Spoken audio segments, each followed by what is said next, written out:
I'm going to continue from where I left off last week, of course, talking about preparing to die. And last week, I went through the stages of dissolution as our body dies and our subtle elements die. And I'm bringing up a diagram here from the book.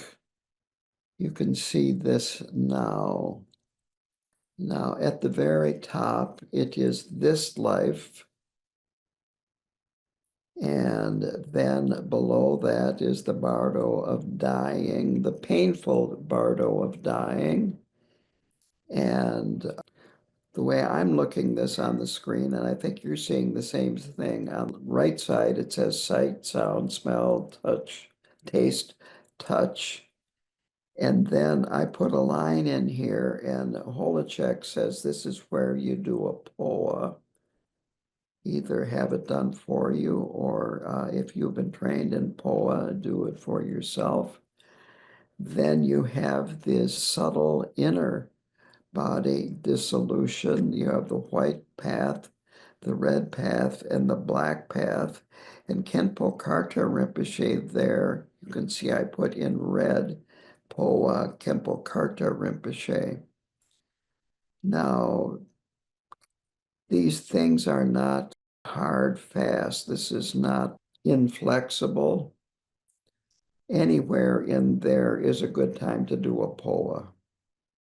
And then as it narrows down, you get to the point of the hourglass where the two lines meet, and that is the point of luminosity, the meeting of the mother and child.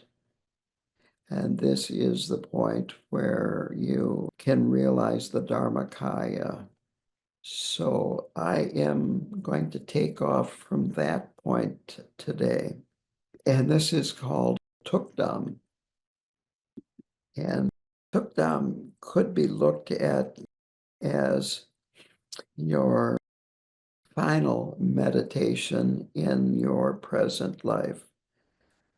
It is defined as an honorific term for meditation done at the end of the dying process. Now, you have to be well trained to be able to have this meditation. Most people, when you have this mother luminosity emerge, it's so intense. They use the term bright, but it's not necessarily that it's just incredibly intense, bright light. It's just intense.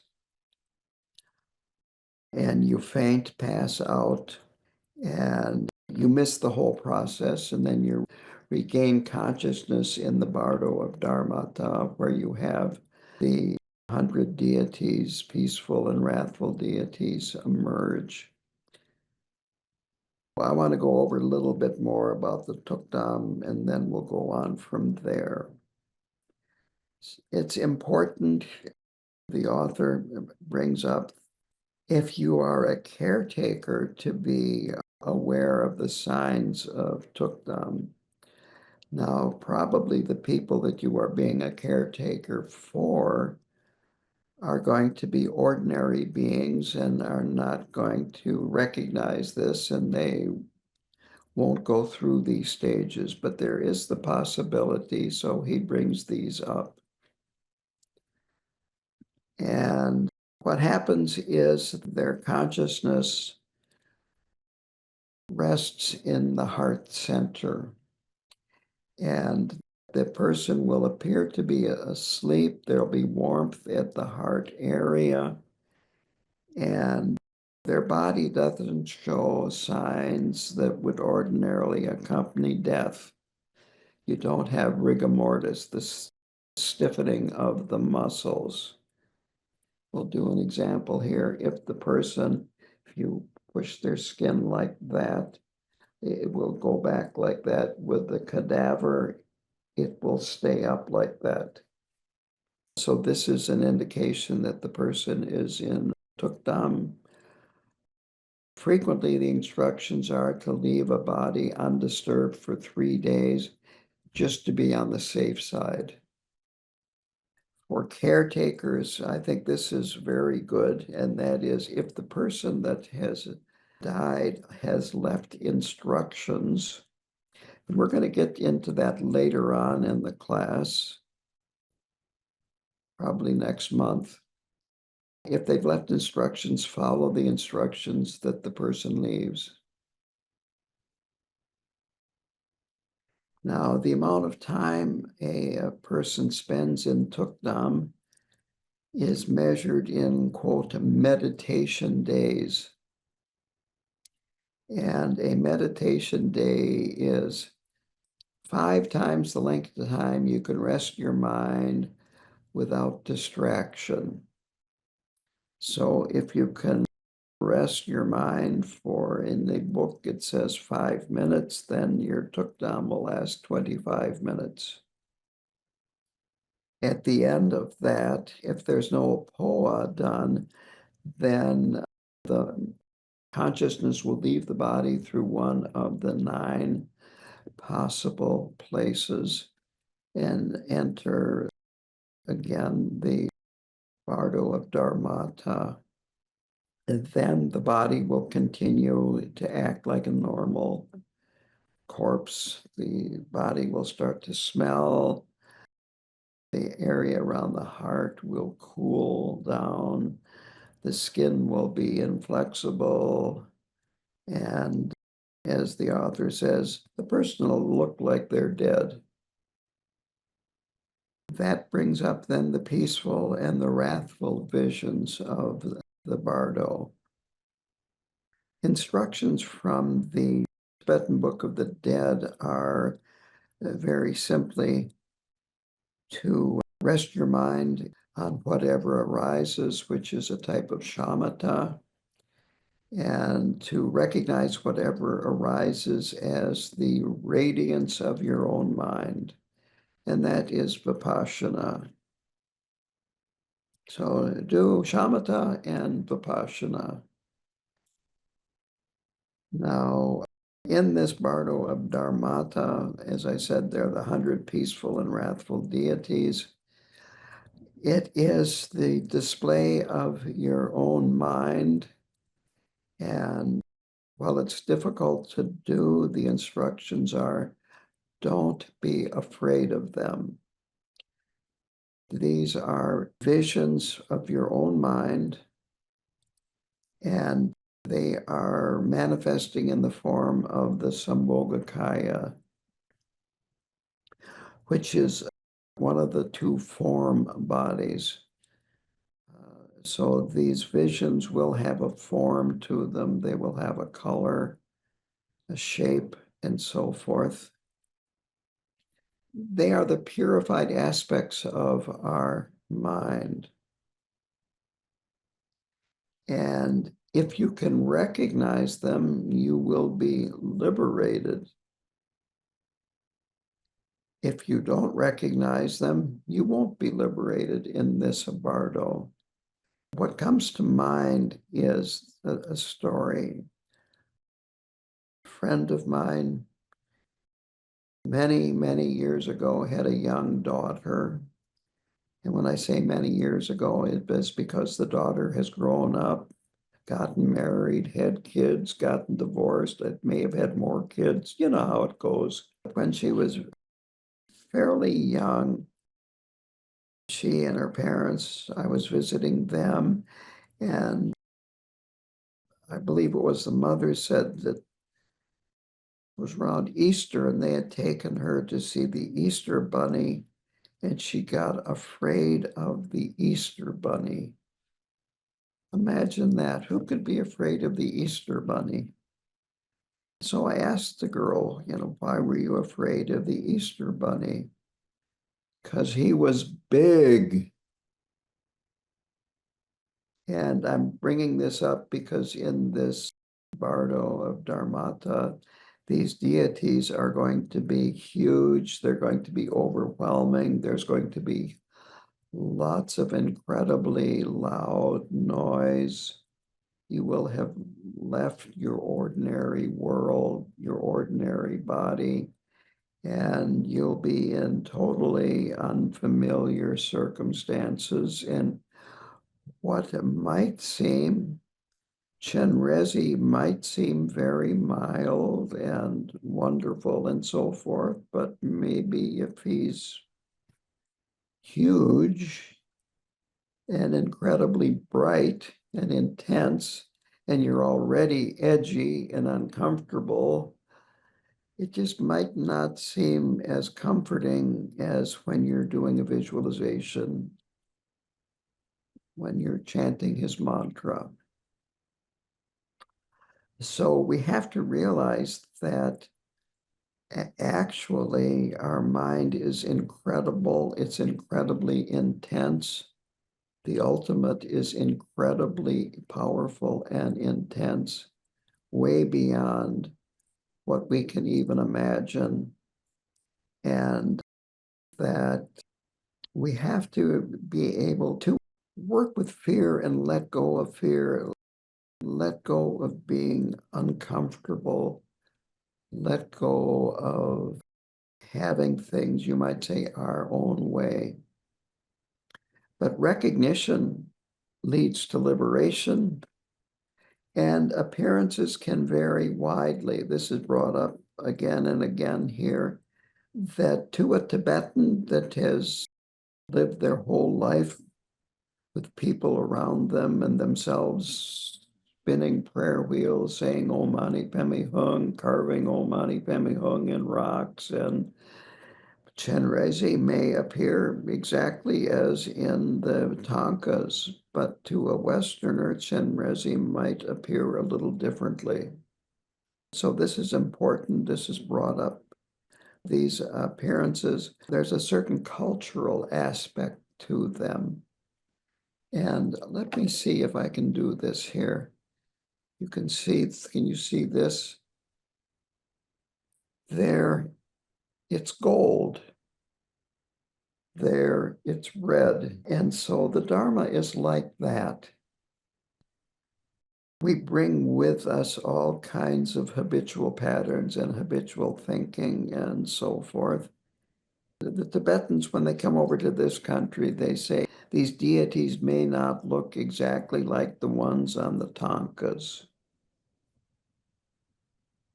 But the important thing to realize is, however they look, is they're our own mind. They're coming from our own mind. They're not outside of us. They're not separate from us. And to let go of fear and the uncomfortableness of being in very unfamiliar territory. When you go over to a foreign country, you don't go to McDonald's just so you can be familiar. Maybe you want to eat a little bit of the local cuisine, and so on and so forth. So if you can have that attitude, you're going in the right direction. So that hourglass that I showed you, the bottom half represents this bardo of dharmata, and then the bardo of becoming, which the bardo of becoming ends in birth and then a new life.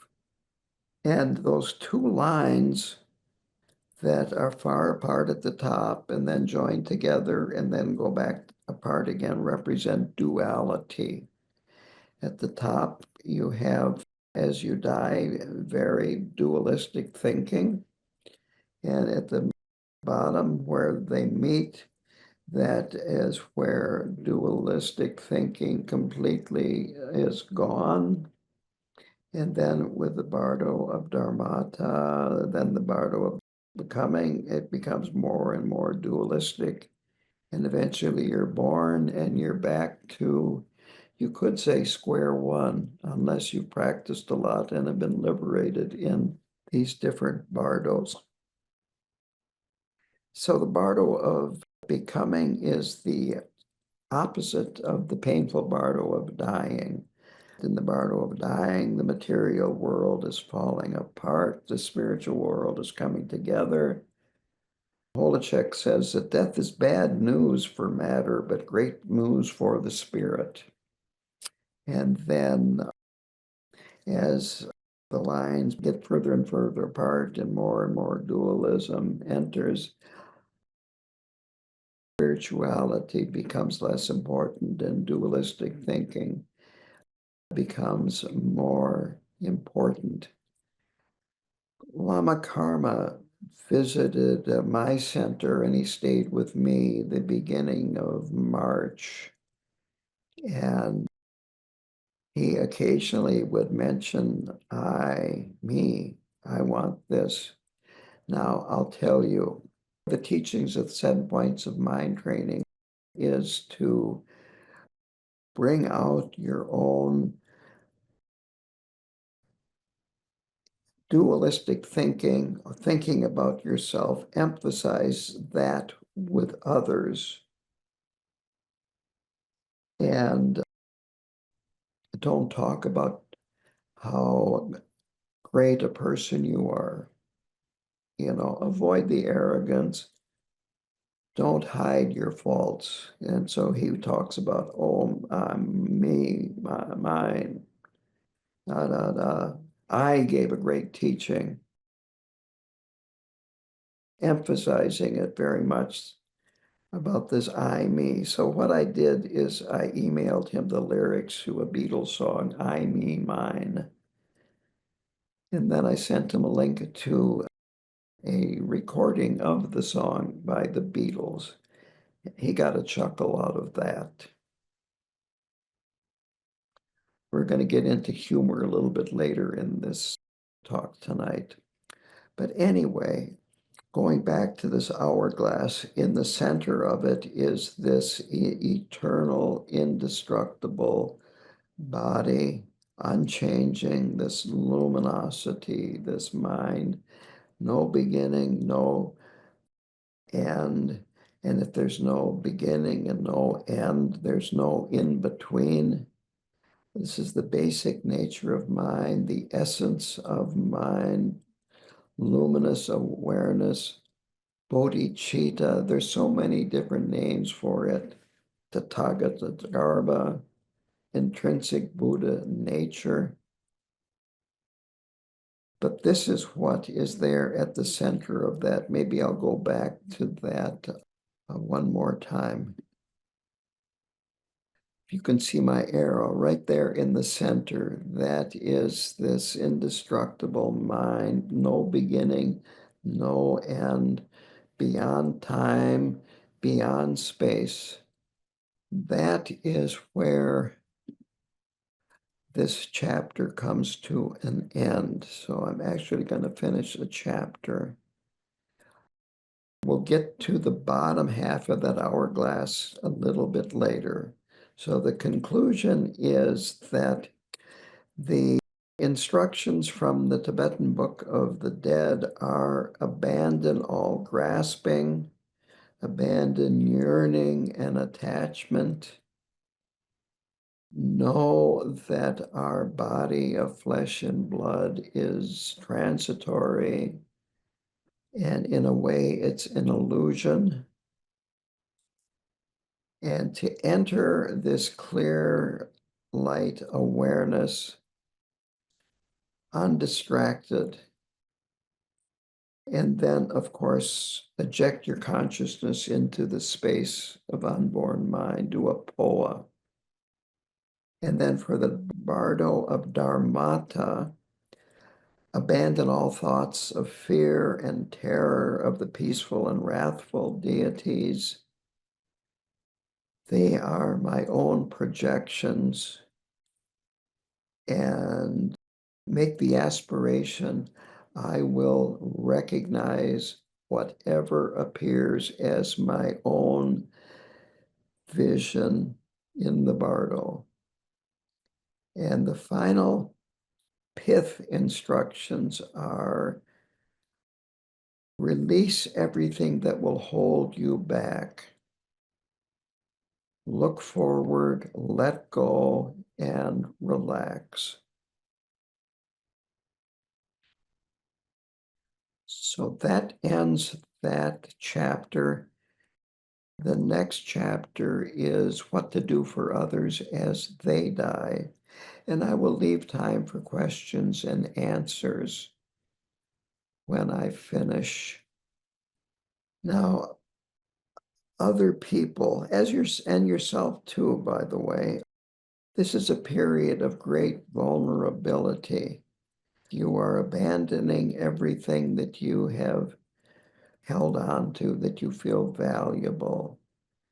It can be very, very frightening to realize that you're leaving everything behind and that your friends can't go with you, they can't help you. It can be tragic, can be humiliating. Holecek talks about how when you are dying, you lose control of your bodily functions. You lose control of your bowels. You lose control of your bladder. You might throw up. All kinds of things can happen that can be quite humiliating and embarrassing. I remember one time I had some medical procedure, and it wasn't an important, a serious one, but in the recovery room, my blood pressure suddenly dropped and I lost control of my bowels.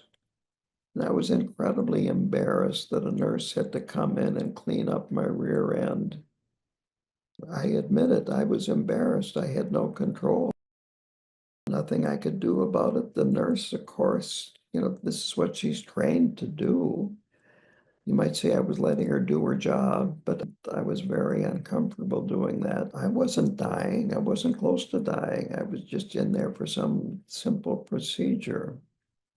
And I remember when my grandmother was dying, she had a few episodes where her health went down dramatically, quickly, but she recovered.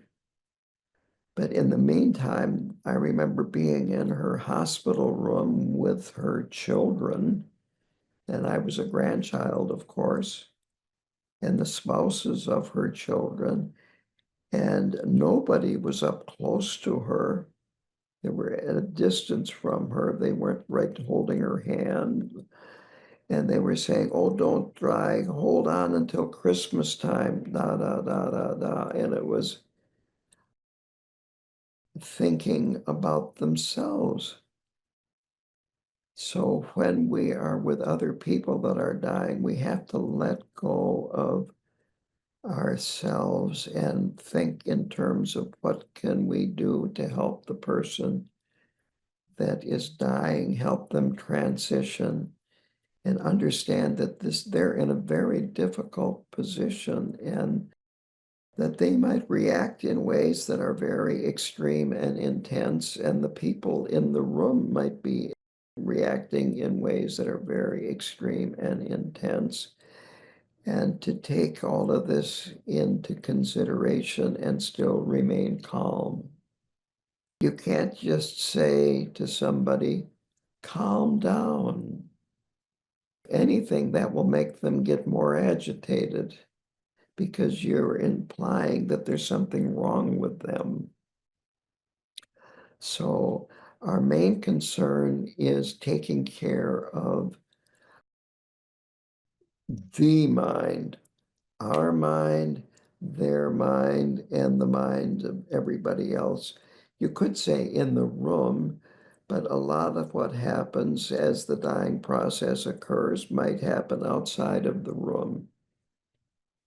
And of course, in Buddhism, it always goes down to our own mind, that if we don't have a calm, stable mind, how can we transmit a calm, stable mind to other people? It always goes back to practice, practice, practice, working on calming our own mind, developing freedom from the afflictive states of mind, the kleshas. The next point is to also take care of the physical needs of the dying person and do what you can for other people as well. But this is secondary to working with the mind. Finally, this isn't in the book, but unless you are the one that is dying, and we're talking about taking care of the dying, if you continually look into your mind, your behavior, how you react, and so forth, you can learn a tremendous amount about your mind, your kleshas, your strengths, your weaknesses, and this will give you an idea of where you need to work for the next time you are working with a person that is dying. And hopefully, you will live long enough to have this experience a second time. That might seem kind of bizarre, but it's actually very good to work with a dying person, that you can be very helpful and you can benefit others doing this. Now, the essence of all the instructions for the dying and the people around them are very simple. Relax. So you want the dying person to have a positive state of mind, a mind filled with love. So in order for them to relax, we have to realize that they and the other people in the room are going to be more sensitive, more vulnerable, more touchy, stressed, and full of both positive and negative emotions. Both are there. This will bring out the best and the worst of people. And it could be the same person at one time is at their best and at another time is at their worst. So it's important to remember that. What we need to do is to avoid reacting, that we have to realize we're not perfect, they're not perfect, we're not in a perfect world. And by being around people that are in poor health and are dying, this will help us prepare for our own death. As I said, it'll help us assess where we need to do work, where our strengths are. So the points are to acknowledge the stress, to realize that we are human, not superhuman, that we can make mistakes and we will make mistakes, to be patient with ourselves and be patient with other people, to be kind to ourselves and be kind to other people. And then some things to be aware of is dying people want comfort. They do not want confrontation. This is not the time to talk about if you would have just da da da da da, or if you would listen to me, you will be able to die more comfortably. This is not the time for that. So don't come with an agenda and don't try to impose your version of a perfect death on another person. This is somewhat related, but this has more to do with grief. In 1985, my best friend was killed in a freak accident, and his widow called me up first. She said, "The police are here. They say my husband is dead, but they want someone to come here before they will leave." And so, of course, I came. So I was the first one there, and then the word got out and people started coming, and some people came with very strong ideas of what needed to be done. and started literally ordering people around. It might be a gentle ordering people around, but it was not helpful.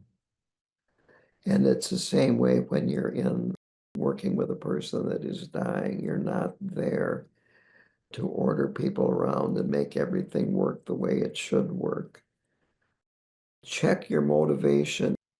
Proper motivation is bodhicitta, wanting to make people happy and to eliminate suffering.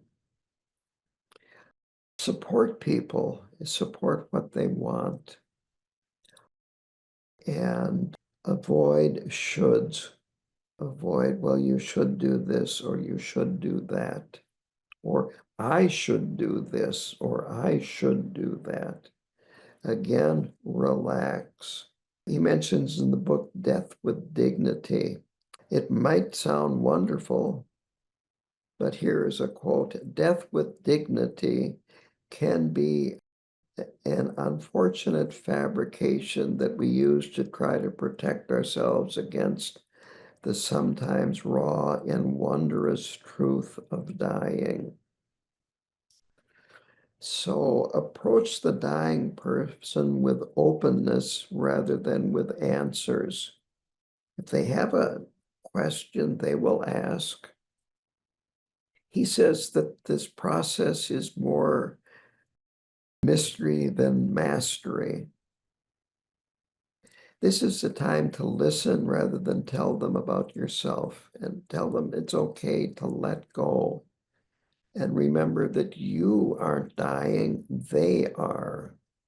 So your feelings about death aren't very important at this time.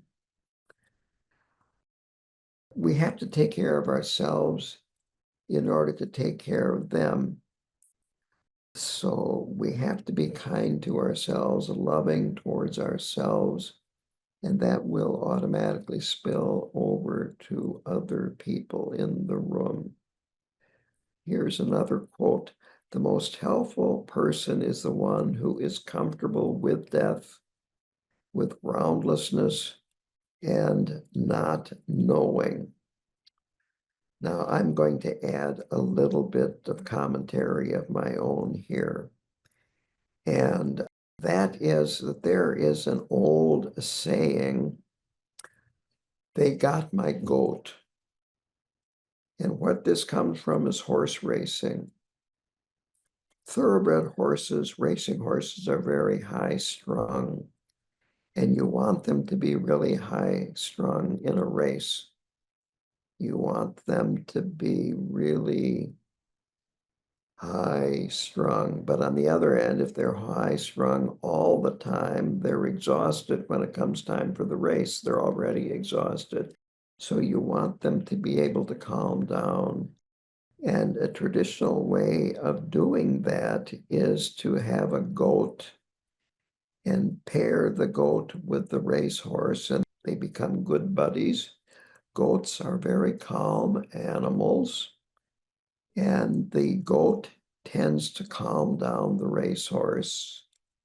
And so an unscrupulous racehorse owner will hire somebody to steal the goat of the opponent's racehorse. And then the horse is all upset and strung out because he lost his goat and loses the race because he hasn't been able to calm down.